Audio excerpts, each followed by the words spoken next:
Hi guys, my name is Glafira Carr, and for my Lightning iConnect presentation, I picked Arthur Symons' The Absinthe Drinker that can be found on page 38 of our Penguin anthology. And I first picked the poem because when we were going over decadence in class, one of the main themes that we went over was the presence of bizarre, artificial, perverse, and exotic experience. And since absinthe is one of those alcohols that is known for giving you very weird experiences when you drink it, I thought that tied well into the definition we were given in class, so I picked it for my close reading. In class, when we were going over to The Reader by Baudelaire, we were told that it displays the sense of ennui or spleen, which is that boredom or lack of will that is very prevalent in decadent literature. And I found a lot of examples in this poem of that kind of lack of will.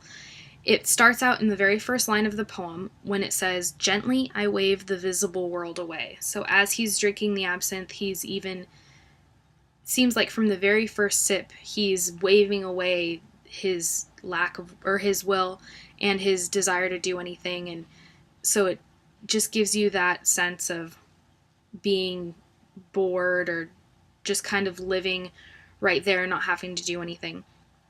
It also comes up when he says he counts not the sands of the hourglass, so he doesn't even want a sense of time, it seems like. He just wants to forget about everything and just lay in that timeless, foggy state that the absinthe gives him. And it goes all the way to the end of the poem when he says that he's being rocked on this dreamy and indifferent tide. So from the very beginning to the very end of the poem, he has this lack of will to do anything, even to have a sense of time.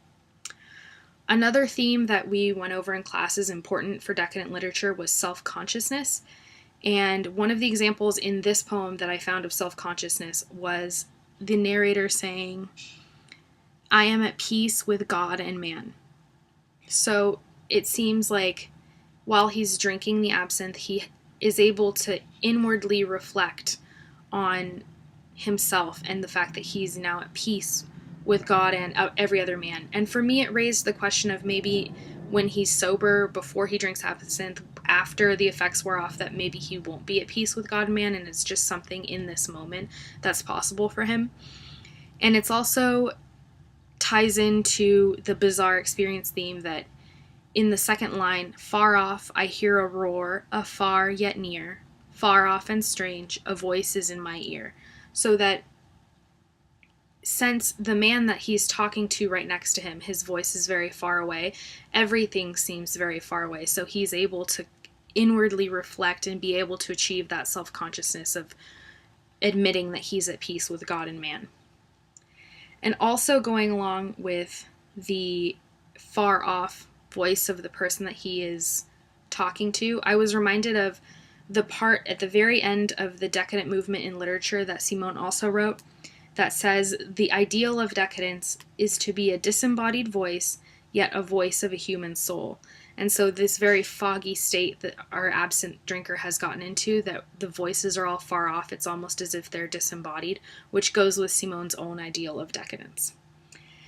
And one more thing that relates to that bizarre experience theme is that even in the first half of the poem, it says, "New as the world to lovers' eyes appear, the men and women passing on their way."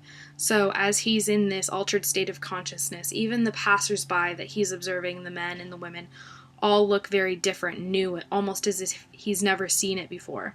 And the voices of the conversation fall strangely like a dream. So the poem is very full of bizarre experience.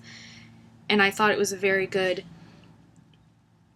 example of the themes that we were given in class as far as decadence goes, and that's why I picked it. Okay, thank you.